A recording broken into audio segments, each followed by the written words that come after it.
It's my great pleasure to welcome you to this evening's event to celebrate Kirsty Gunn's new book, Pretty Ugly.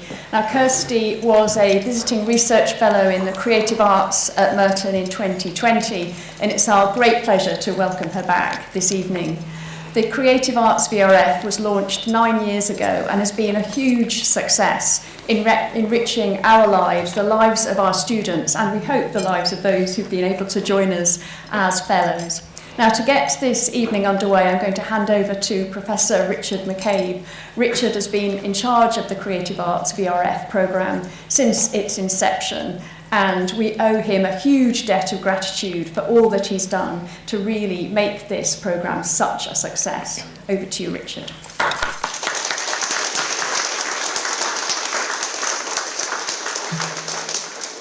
Well, welcome everyone. As you've heard from the Warden, we set up this Visiting Research Fellowship in 2018 in order to foster synergies between the creative arts and academia, and we did so in acknowledgement of the very close association between the two.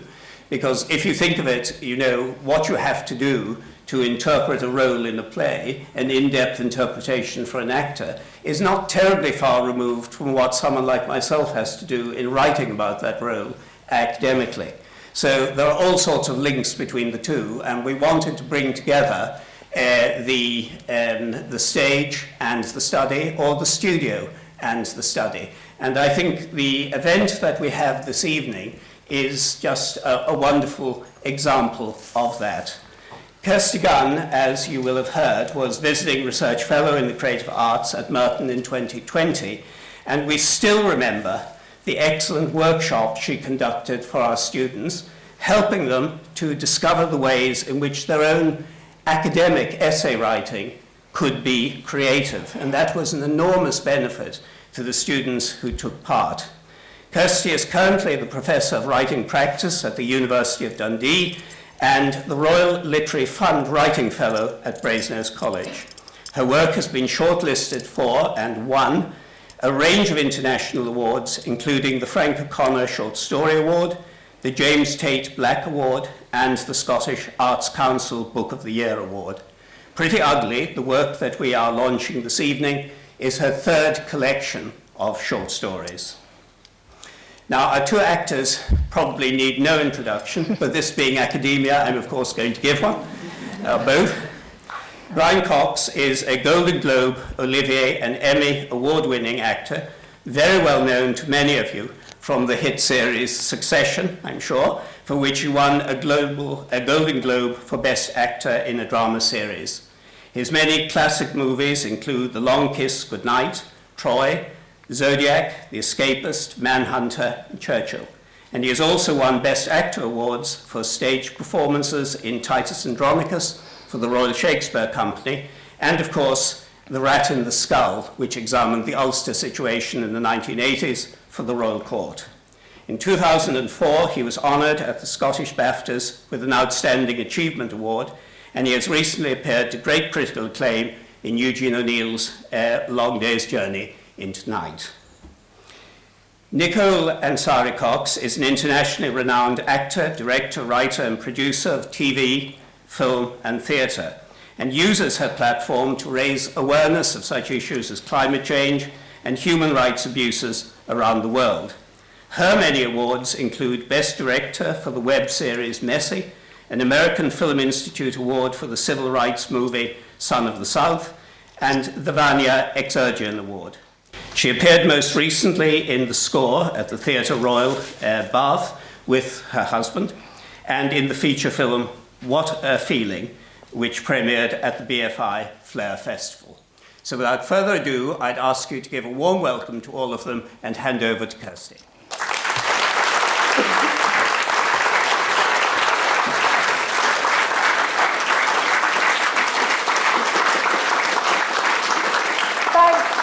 To the Warden of Merton, Professor Jennifer Payne, for that lovely introduction, and for this gracious event and beautifully hosted by the college that we're going to enjoy tonight. And my thanks too to Richard McCabe, Professor of English Language and Literature here at Merton, whose idea it was as we've just heard, to establish this amazing visiting fellowship in creative arts, which, as he said, brings together so beautifully the study and the artist studio and brings the stage into the heart of college life. It was an absolute delight to be a visiting research fellow here myself in 2020, where I worked on this collection of stories, along with, as Richard said, delivering workshops and meeting with colleagues and students to develop all kinds of wonderful projects and outreach adventures. And yes, worked on this collection, which is now published, which is so exciting, published beautifully by Will and Nina at the fabulous Rough Trade. And I have now this collection of fiction, which I guess, when I was trying to imagine what it was like, made me think of a box of chocolates, in which every single chocolate is beautifully wrapped in bright foils and beautifully colored papers, but inside each, we don't quite know what's going to be inside there. That's a kind of quite good description of my stories, I like to think. In a minute, I'm going to invite our wonderful guests here to be part of my writing adventure by giving my words the space of their own beautiful dramatic delivery. And can you imagine what a gift that is for a writer who's working alone, to have actors bring those words to life in real time? I was thinking a lot about this when I was bringing this event together under this title, Action Fiction. You know, the relationship between acting and performance and writing and reading, because I do believe there's a great synergy between the two. Again, Richard was hinting at this in his own introduction. For when an actor comes onto the stage and inhabits fully the character that they're about to take up and open their mouth to speak, it is at that point that reality is made anew. Reality as such is set aside, and this whole new reality is being enacted for us on the stage. In the same way, for a writer who picks up a pen and starts to work on the first sentence of a short story, or for the reader who comes upon that book and reads that first sentence, there's the same moment of exciting coalition of ideas in language, experience made real in the thing that we're talking about at the time. So this has been a preoccupation with mine for my entire writing life, the relationship between words, spoken, heard, performed, and written and read, and what I call the experience of fiction. The relationship between the two, the way one is enacted on the page, one is enacted on the stage, but in fact the feeling of something happening in real time, in the present, is what counts. This, to my mind, is what the so-called story is all about. It's what I call sentence by sentence making, a kind of different sort of present tense.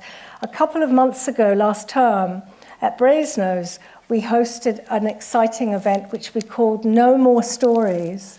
And in that evening, we investigated and kind of challenged the way story and storytelling seems to have reached such predominance in our culture. You know, everybody has a story to tell. Everybody has an Instagram story. Story and storytelling seem to be all bearing witness, somehow making some kind of shape or pattern of one's life. And yet, as we all know, life isn't like that. Life is random and abstract and lacks definition and conclusion. And our sense of living our life is, as we're about to hear with Brian and Nicole's reading of my work, something that happens in the moment of the delivery of the sentence. So it is my great pleasure to bring Nicole Ansari up to the lectern, followed by Brian Cox, to read from two of my stories. The Blood Knowledge is the first, and the second is The Round Pool. But before I do that, I get to say something that I've been practicing for quite some time. And it's this: camera, lights, action, fiction.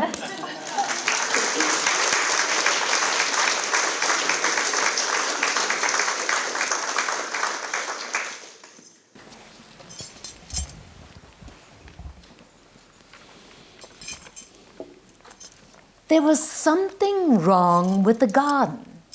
You couldn't see it. Nothing was obvious. There were no strange plants organized in certain shapes or sinister-looking growths and weeds. The paths were orderly, and the lawns.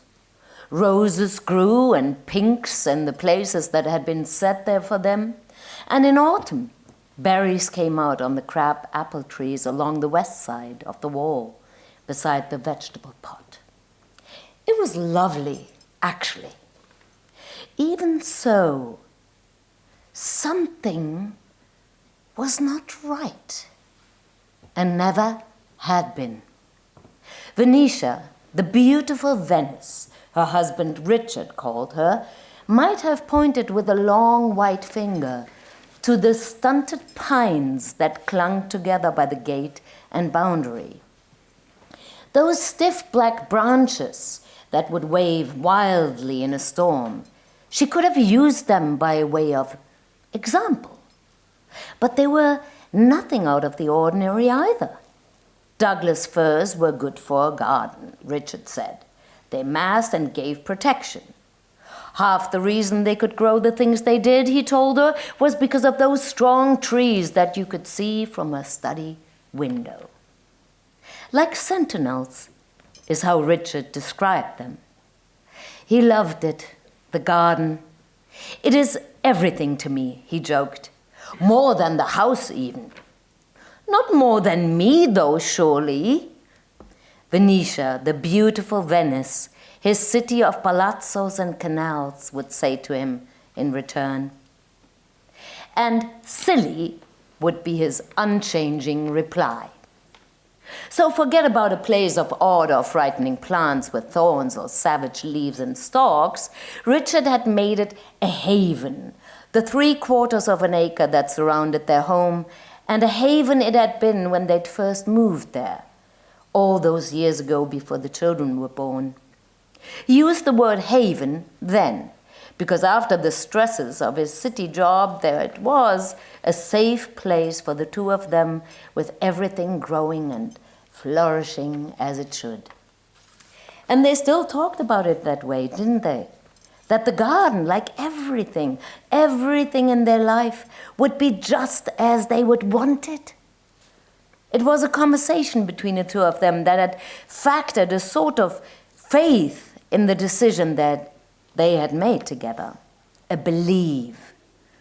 Only the reality was Venetia knew that the wife who each day applied fresh makeup to her face, drawing on before the mirror a fine dark pink or crimson lipstick mouth, also knew the very earth from which the garden was made, held something secretive and so peculiar that it could spoil everything. And it was there, that knowledge, and that the garden had the capacity to keep it, no matter what she and Richard said, long after their deaths. Forever, actually. It was bedded in. She never spoke about any of this out loud, of course.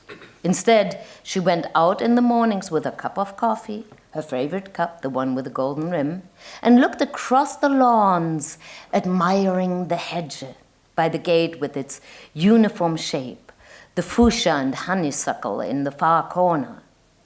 It had been such a long time now since they'd moved here and fashioned the garden to the way it was, so why not, irrespective of her feelings, admire it? After all, nothing had changed. The family had been well, there'd been no concerns or disappointments. She and Richard were in good health, and he'd made so much money in that job of his, they couldn't help but feel contented. The 4 children grown up with families and careers of their own. It's true. Venetia, the lovely Venetia, thought as she arranged one of her pale blue or rose or emerald-colored shawls around her shoulders that she'd had nothing nothing to trouble her through this long period of marriage and family, of domestic life. In fact, you might say she'd had everything for herself that she might have expected. You could use this phrase if you like, a perfect life. My beautiful Venice, my city of palazzos and canals. Yet, sometimes, when she stood in front of the mirror, after applying that lipstick of hers in the morning, or when removing her makeup at night, she might open her mouth so wide she could see right inside herself, into her own dark workings. And she might think about it again then. The garden. That place may have another shrunken life within it. A sort of shadow, was it? Another self? The feeling then that she was part of something else that was separate story altogether, a place of plots, of hidden corners and depths that contained within it all of who she really was. Yes, she might think about that. But she need never say.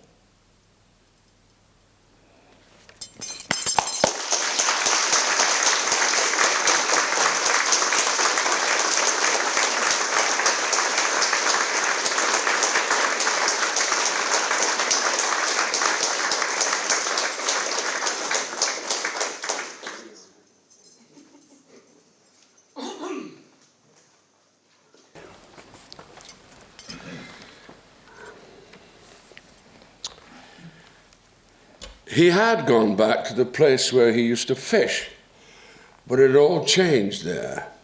As though overnight someone had come in and put up notices on fence lines and gates, had posted signs, no unauthorized vehicles, no right-of-way, private road. As though it had happened that quickly, when of course, who knew how long the notices had been up and the fences? It had been years since he'd been back to the estate and to the river, and would have been occurring slowly. It would have been occurring slowly, no doubt, all this. The owners could have done anything to the place in all that time, since the lodge had been closed up with no keeper since Johnny had left. And that had been long enough ago. And where had they ended up? Anyhow, Johnny and Sarah. And why hadn't he kept in touch with them? That he might have known. He thought about that, sure enough.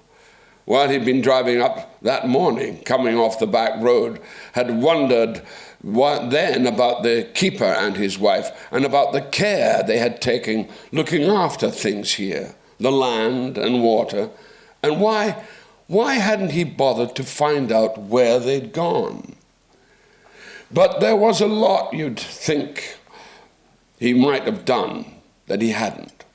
And as he'd come in along the old way, over the first hill and the second, all that had been in his mind, his carelessness, cresting the second hill with the land laid out the head of him, pale green and grey and marked all over with thin lochs and burns and rivers, thinking about the way he'd learned not to bother anyone, to ask after them or think about them, the kind of man he had become. That had been in his mind, sure enough. Yet it had only been later, when he'd seen the first sign, that the boy in him had risen up and felt wretched then at the sight of it. For he had known himself at that moment to be the boy again, not the man, and he had to stop the car. There had been no signs in the past, no gates. There had been no fences even, when some might have said you could have done with a fence maybe. A fence might have articulated the shape of the country, its distances, when there had been only ever the river running along to the left as you were coming in to give a sense of direction. There had always been the lovely turn and different colours of the river. The parts where it was deep or still or broken into falls and then dropping down, and the parts where it widened out again with little beaches carved out at the edges, and the wild thyme that used to grow up against the water there, and the heather, and the sound of bees in high summer. He had always known where he was here, and being back again, as he decided to come back and have a look at the place after all the years away, to be near the water, that he might hear the sound of running over the rocks, stilling them taking up again. How all this had come in upon him when he stopped for a while after opening that first gate and stood and listened. Then he'd driven on, gate or no gate, sign or no sign. It had been good to be back, to be remembering the water, to be near it, and thinking about fishing again, about the clean black colour of the river with the peaty gold in the shallows, but rich and dark where it was deep. It had been reassuring. Yes, it had, as though an easing somehow of all that had gone on in the time he'd been away. He got out of the car at the second gate, and he scanned the sky again for weather. Now he thought it would be fine. The first gate hadn't been closed, despite the awful sign, "No vehicles beyond this point." The second one, though, he had to undo. There had been a bit of fuss with it, 2 bolts, but he managed to pull the thing open and fix it back after him. And though he felt the wrench of having to do that, open and close the gate that had never been opened and closed before, he decided by then he wouldn't let himself mind about it. He became the boy again, you see, thinking about the fineness of the day, about the beautiful fish that might be somewhere there in the river, lying deep and still in a dark pool, as though waiting for him. And it had been true, hadn't it? That nothing else had seemed to matter to him then. As though that day he really was making the first steps towards recovering something he thought he'd lost. For sure, for the first time in a long time, he did these thoughts. They were starting to come into his mind about the past and about how he had spoiled things, not knowing in the end and never knowing the right thing to do, but only knowing instead the many ways you could make yourself sick over the years, taking the easy way out, always the easy way out, and how that had worked on him. Weakness, or that there had been pleasures, oh yes, all right, pleasures, but that he'd allowed himself to do the things he'd done, all that, become that kind of man. Somehow he had forgotten about what it could be like to be here, and with the murmuring comfort of the river and land to hold him, to be the boy whose father had taught him, as Johnny had, about this place and how it could keep you safe. These thoughts were in his mind for sure, and more. As he got out of the car and started walking the 3 miles or so along the estate road to where his favorite part of the river would be waiting for him, walking by then in a kind of dream, further and further, to find himself at yet another huge gate. And this time barbed wire had been wrapped right around the gate post, across the top of it, and wound through the gate. Also another kind of vicious razor wire. The notice had simply said, "Warning," as though even if you had been able to get open the great industrial weight size of the thing and go through it, would you have wanted to? But how he had wanted to.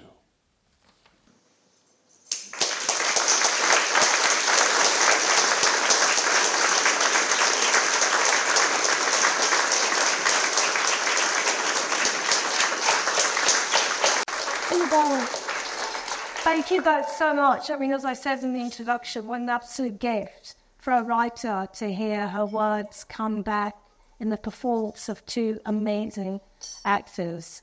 And that was an absolute treat. Thank you, both of you, so much. I know that everyone here is going to have a million questions, but before we get into that, I wonder if I could just ask you both a couple of things. On the way out to Oxford this afternoon, Nicole and Brian and I started to have this conversation, and then we kept thinking, no, we'll wait till we get to the TFM7, and then yeah.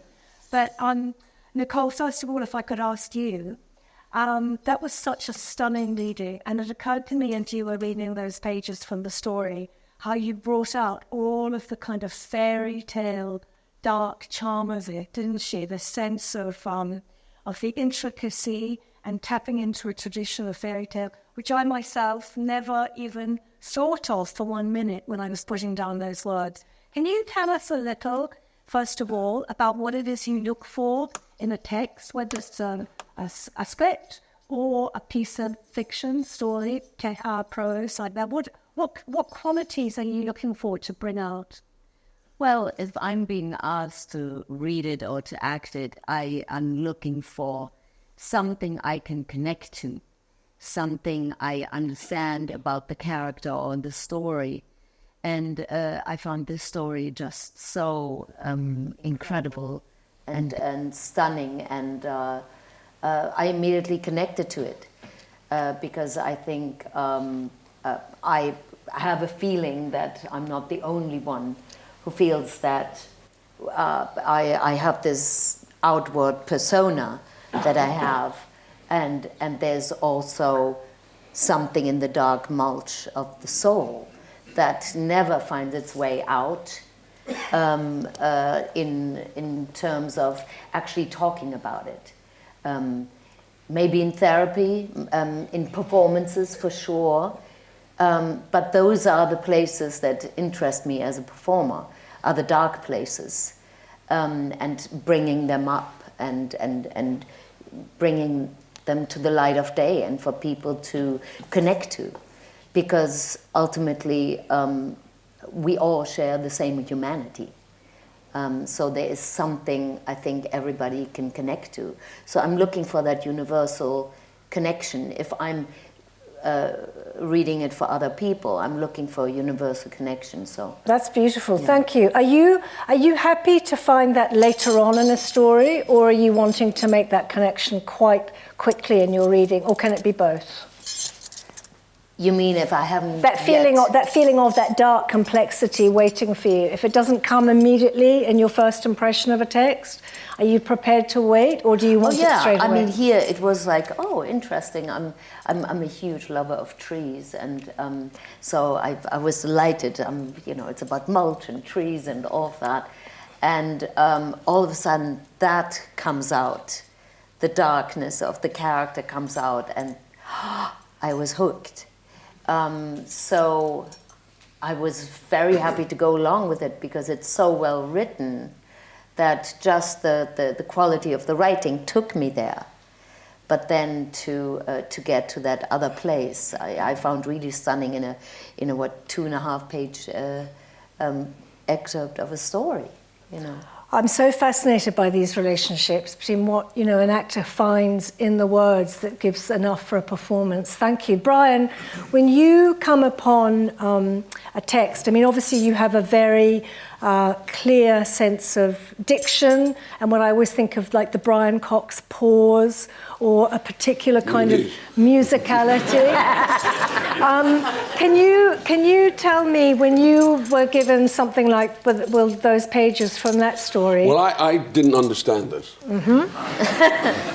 I mean, I'll be absolutely frank. I didn't understand it at first, and then I got it. But I'm a bit dumb. I'm not as sharp as my wife. No, you are pretty sharp. But I then got it, and I realized it was this duality, this debate between man and boy, and the fact that he had to assume the boy. I mean, and then I really got into it. But there was a lot of detective work I had to do. Okay. To really get into what the drive of the story was and what the balance of the story was and really what was going on, and actually it was helped by your conversation in the car when you said, there's a dark element to the man. And I thought, oh, I see. He's a man who's lived a life that has not been particularly a happy one because of himself, not because of anybody else. And he lost something along the way, and why the boy reasserts it, and what the land means, and of course, being a Scot, I understand that. Yeah. I understand that when you're in Scotland, there is something that opens you up in a way that no other place does to me, because I'm a native, so that helps. I do get a bit, actually, like that upstate New York, funny enough. I get that kind of feeling, because it's very similar to Scotland. But that was... Yeah. It is. It is, it really is. It's incredible. And in fact, we want more trees. I mean, the great thing about America is they didn't cut down the trees, whereas we've done a lot of cutting down of trees, we've done a lot of deforestation. But in America, they've been pretty good about it, because they've just left it natural. I mean, where we live is where the Mohicans used to live. And the ghosts of the Mohicans are so strong in the play, aren't they? They're just amazingly powerful. You feel this sense of, the native people of the time.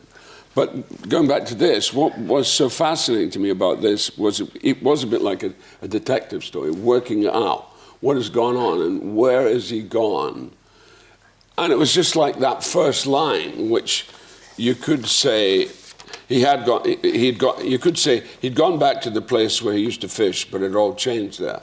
But then I realized, well, he had gone back to the place where he used to fish, but it's a different intention, and it puts the line and it puts it in a different sphere to the relationship between what follows. So that there's this journey about trying to remember things and relate those as it were geographical things to things in himself, and that's what. Then it started to unfold quite easily. Yeah. But it was like, there is an element of the detective thinking, well, how do you get into this? I mean, that's true of anything. I mean, that's true of any script that you're doing as an actor, that you're trying to think, where does that? Because sometimes you can miss it. You can not get a point, and then suddenly, oh God, that's the point. I remember years and years ago, I couldn't remember, I couldn't understand how, I had a line which I was doing a play called The Changeling, and I had the line where she smells all amber. And I couldn't work out how to say she smells all amber. And the director said, no, it's very simple, she smells all amber. And I see, yes. She smells all amber, and it's because it was like it came out of nothing. It was like he's talking about one thing and suddenly he goes, oh, she smells all amber, and then I thought, oh, I see, it's something else. But it's discovering those clues, that makes it vivid. Well, that's the question I wanted to ask both of you next. Does that ever change? Once you've got in and that clue, the key has been turned and that mystery has been unlocked, and you have a sense of, oh, this is who he is or this is who she is, can that change in your subsequent readings or performances? Yeah, well, absolutely. Okay. Yeah, because it's only the beginning of the discovery. There's so much other stuff that then comes out. I mean, the dramatization of this, there would be so many other layers that you'd come up with, and how it triggers off. I mean, just filming that would be fascinating, how to film that, and remembering the boy and remembering who he was, and then that life that clearly he had not done. And the giveaway is when he says that how he hadn't thought about those people. He hadn't thought about Johnny and Sarah. Yes. He hadn't thought about them. And that was and that brings up the issues of the fact he is inconsiderate. Yes. That he is an inconsiderate, and he has been an inconsiderate personality. Yes. So immediately you know, oh, I see who the guy is. He's a guy who hasn't cared about anything. He hasn't given a shit about anything. He's only cared about what he wants, what he's trying to get. Yeah. But then coming back here reminds him of what it was as a child when he was more open and more kind of, vulnerable to stuff. And of course, children have that effect. I mean, I'm kind of getting on now, but I love toddlers. Toddlers to me are the most interesting creatures on God's earth, because they have no, and you think, what's going to happen to that poor wee bugger? How is he going to end up? How is she going to end up? Look at them. You don't want them to change. You want them to keep what that is. And very few people in life can manage to do that, sadly, is to keep the child. And the child is so important, I think. And that sense of the present tense thing too, that the text is always alive and changing. Absolutely. And, Yeah, I Nicole? mean, if you do a performance in the theatre for a long time, I find that my perception and my understanding of the character changes almost on a daily basis. Yeah. You add, it can be the 100th performance. All of a sudden you're getting, you're saying the line, you're going, oh, I finally am getting it. Yeah, yeah. Or I'm getting it in a different way. It also means that. Yeah. So, yeah. I absolutely agree with that. That's absolutely true. This stuff is all massively music to my ears because all of what Nicole and Brian are talking about absolutely resists the rigidity of story as such, which, as I always say, is a kind of like a closed circuit system. And what you're describing is something that's so much more organic and it's happening sentence by sentence as you're speaking the word. I would slightly quarrel with you about Yeah? that. Because I think story, I mean, the great storytellers have to have that. In telling the story, you have to be able to tell the story in a way that you engage. And you always take, in telling of a story, there's always a slight license that you will take in seducing the audience to go with the story. Yeah. And that's part of it. It's not just a blanket telling of a story. It's the telling of a story with a desire. The desire to infect and to affect, not infect, to affect the people that you're telling the story to. Yes. That sense, again, of it being like a living relationship. Yeah, absolutely. So, but again, it's about language and it's about the telling and what's happening in real life. And it's the power of the story, and understanding the power of the story. Yes. And understanding what that interchange with you and the person, the receivers, you know. Yeah. Yeah, I mean, that can massively change the story, is who you're telling the story to. That's why theatre is so fascinating, because it's different every day. Because it's not just the people on stage and the writer and the director and the lighting designer, etc., but it's also the relationship that the audience brings to it, and their thoughts and their hopes and their fears and their dreams, or their attention or non-attention. And why audiences reacted differently. Yeah. You'll do one thing several nights and you'll get a laugh, and then one night you won't get a laugh. And you think, what did I do wrong? And you realize, no, you didn't do anything wrong. It's just that's that audience. Yeah. You know, they didn't. That's not how they responded. You know, they respond another. It's just very fascinating, especially if you do a long run of plays, because you're absolutely right what Nicole is saying. You're just discovering every night it's a different animal. Yeah. It's never the same animal. You know. And if you're playing for laughs, you probably don't get the. Yeah, exactly, and that's why people wrongly state, I think, that you know, I love playing over a long period of time because I discover more and more and more about the play, don't we? We just discover it. Whereas people say, oh, it gets boring. And you go, if it's boring, you're not doing your job. You know, if an actor says it's boring, I'm going, then you're not doing your job. You're not engaging with actually what this relationship's about. Not just the relationship with the whole mechanism of the play, but the play in relationship to that particular audience on that particular night. Yes. And that's what makes it key and makes it.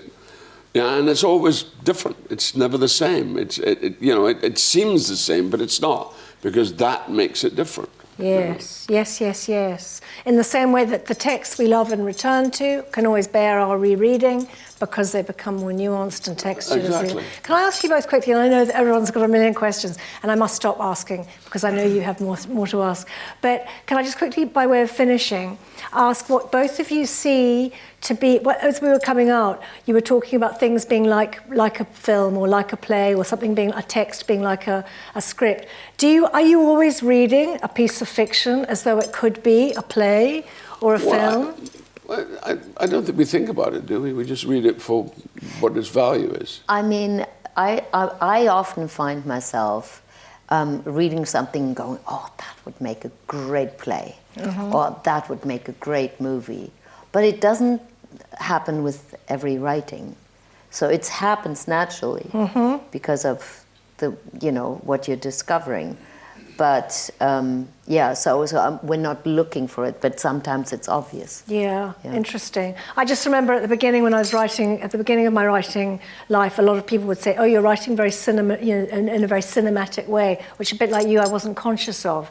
But I just think it's interesting as we develop and get deeper into our craft, the way we start to become aware of the way other art forms influence. I mean, your own delivery, both of you, are so musical, has such a sense of pacing and timing and tone and all of these things that come in. But again, we're doing a reading, and the irritating thing is I want to discover it more. I can't just discover it on a first reading. Yeah. I mean, I can present it, but I feel, I've come away thinking, I wish I'd just gone into it a bit more, because there's so much.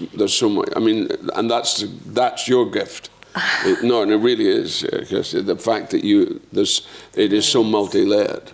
It is so multi-layered that it's from an acting point of view, but it's also frustrating because it would take more than one reading to get where I wanted to go with it.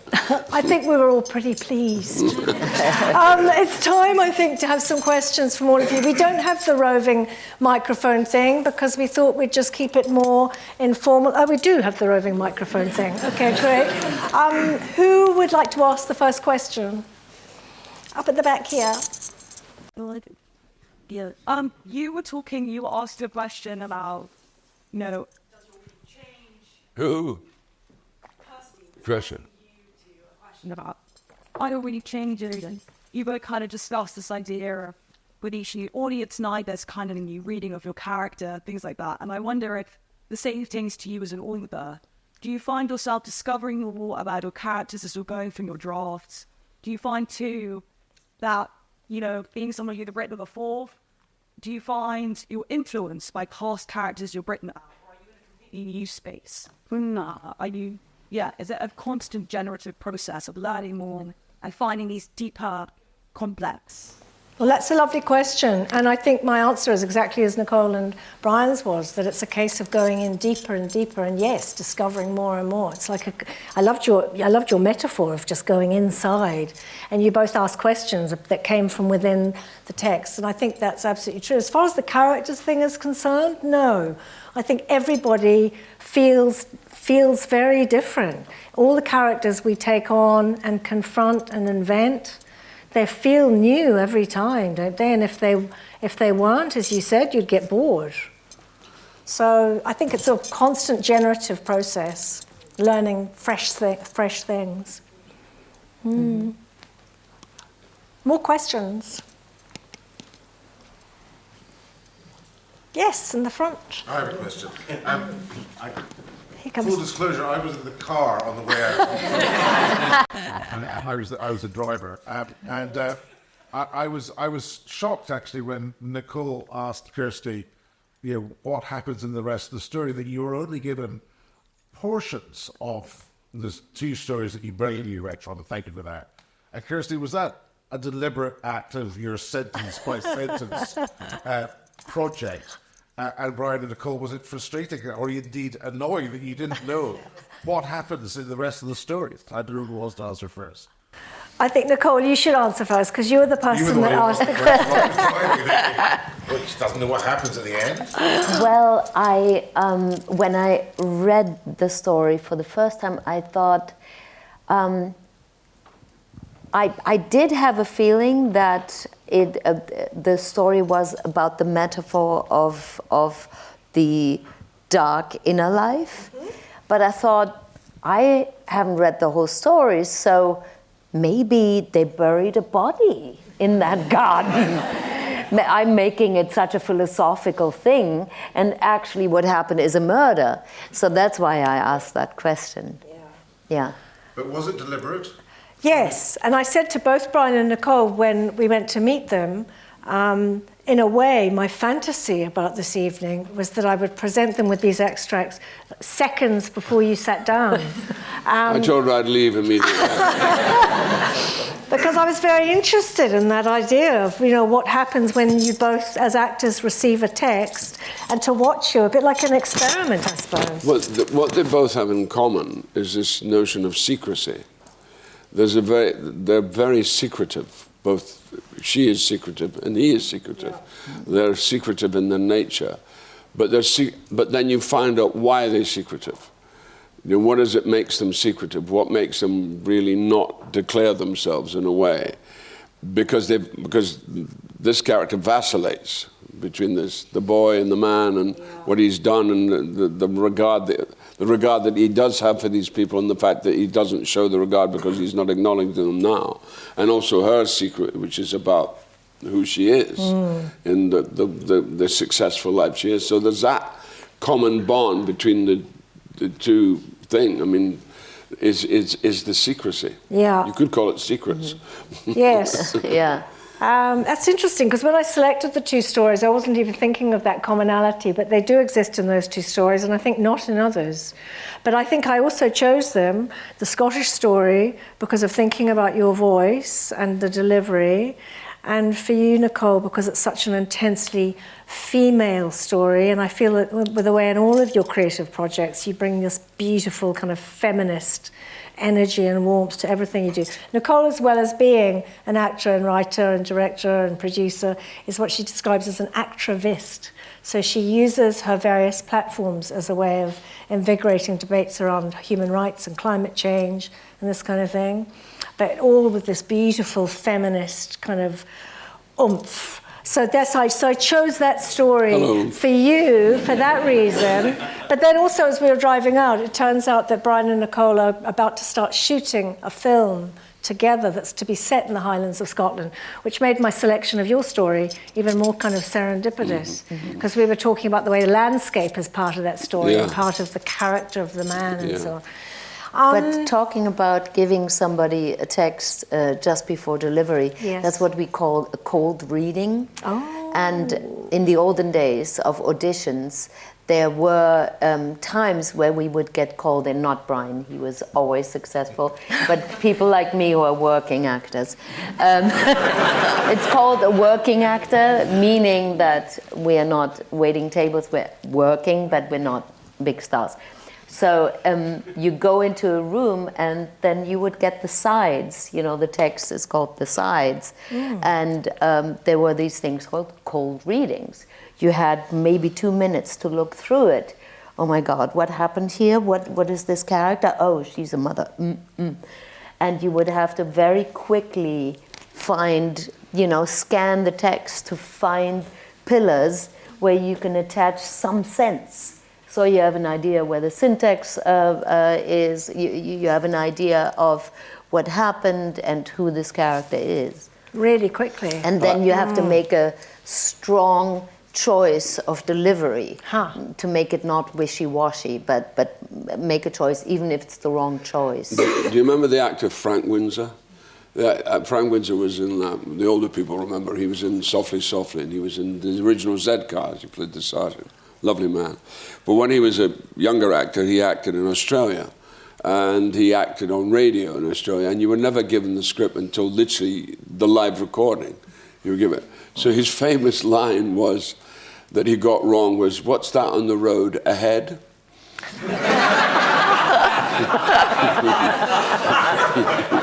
So he did that live on the radio. What's that on the road ahead? And of course, once he'd done it, there's no way of going back. So there are thousands of Australian bewildered listeners going, "What happened to the head on the road?" I love that. That's the Sherlock Holmes thing happening at speed, isn't it? But what was it, a cold reading? Cold reading. A cold reading. Yeah. Wow. Are there any young people here, students, who are all desperate to be actors or have done some acting while you've been in college? Want to carry on treading the boards? No one. Wanting any hot advice? Oh, well, there you go. She's somebody's. Someone at the back. I'd really like to. I'd really like to. But what? It's about having words really this is thank you. Oh, well. Yeah, I'd need to start with some auditions. I haven't really done anything with it, but I used to act and I really enjoyed it, so that's a dream. keep the dream alive, I would say. Any other questions? I'm aware of time. And yes, here in the front and here behind. Yes, here. Sorry. By the sounds of it, the trip in the car may have been the first time. Sorry, Brian, Nicole, that might have been the first time you were presented with the text.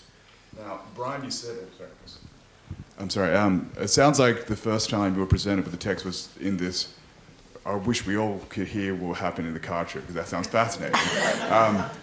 But the first time you went through it, Brian, you said that in the example of the change, you could seek the advice of the director to seek that delivery of the amber line.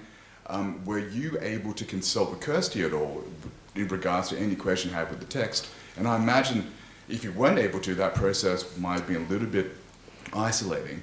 But at the same time, since you have your life partner who's also an actor, were you able to consult with each other about what you thought about the text? No, we didn't, because we didn't really have a lot of time, you know, because we've been incredibly, I mean, I just finished the play, Nicole's been doing a lot of other stuff. And we knew we'd do it. I mean, I read the text through, and it was very funny, because when I first read the text, I wasn't sure about it.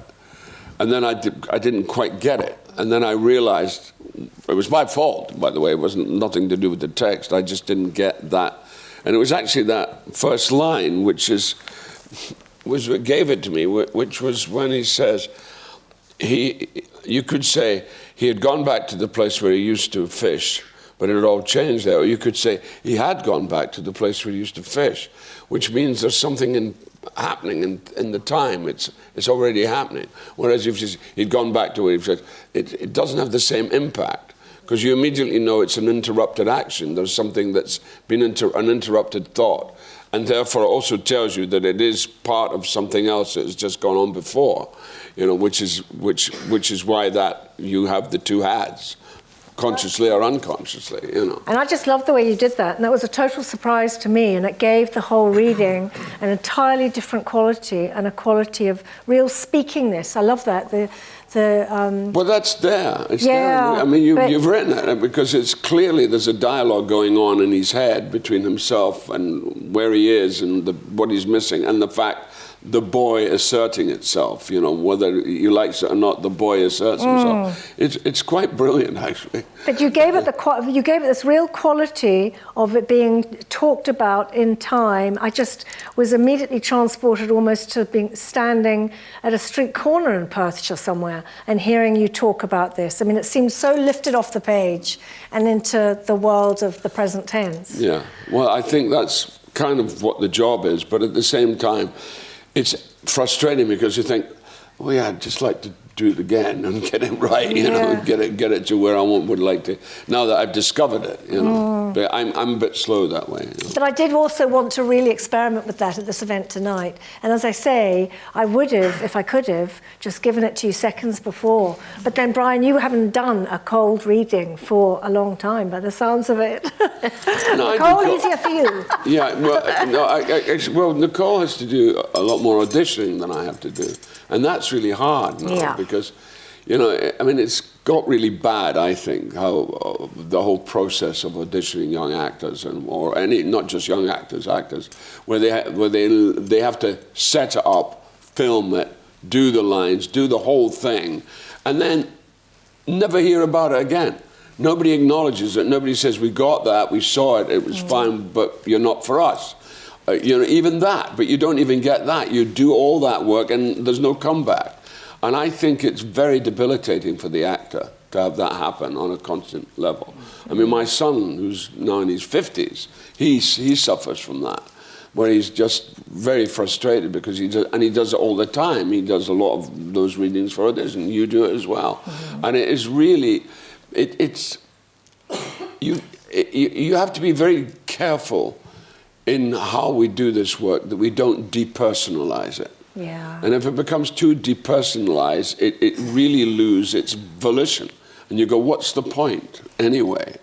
And the casting people, they're under pressure from the producers, but they've really got to rethink their whole attitude towards it, quite frankly. I think it's dreadful. Yeah. I think it's dreadful for a young actor coming out of one situation and, you know, coming out of drama school, and suddenly he's thrown into, or she is thrown into, having to record their own audition. You know, and you know, when I started, I met the person I was auditioning for. I met the person, and there was immediately a relationship, you know. You talked about that today, about the fact that you don't like dealing with acronyms.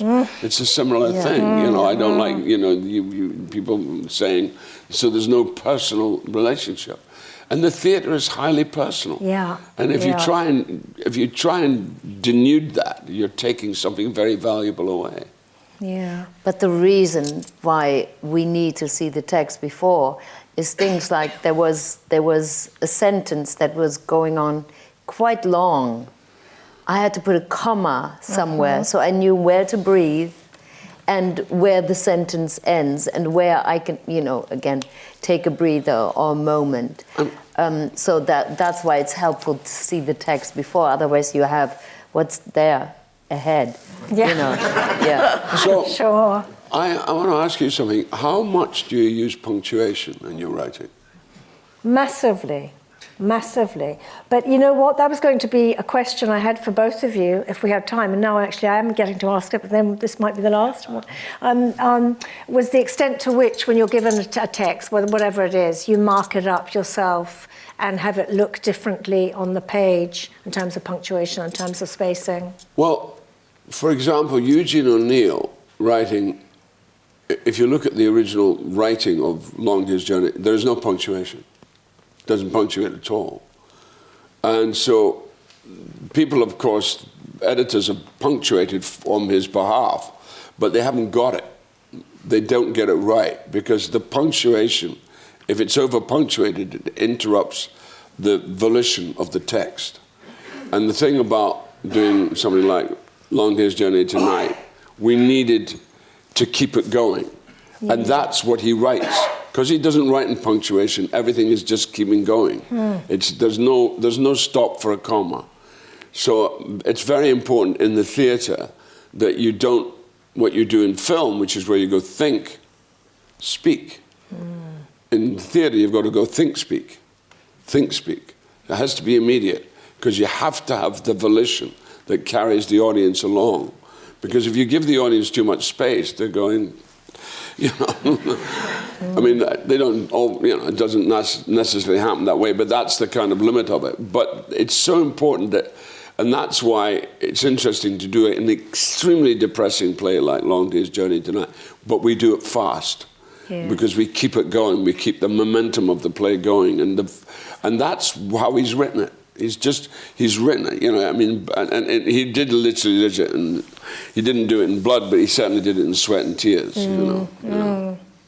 That's fascinating.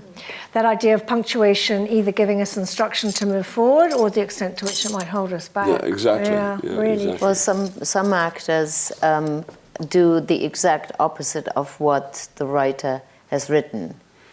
You know, when the punctuation is too cliche, it can lead to like a cliche performance if it is too, you know, on the money. On the nose. Or too on the nose.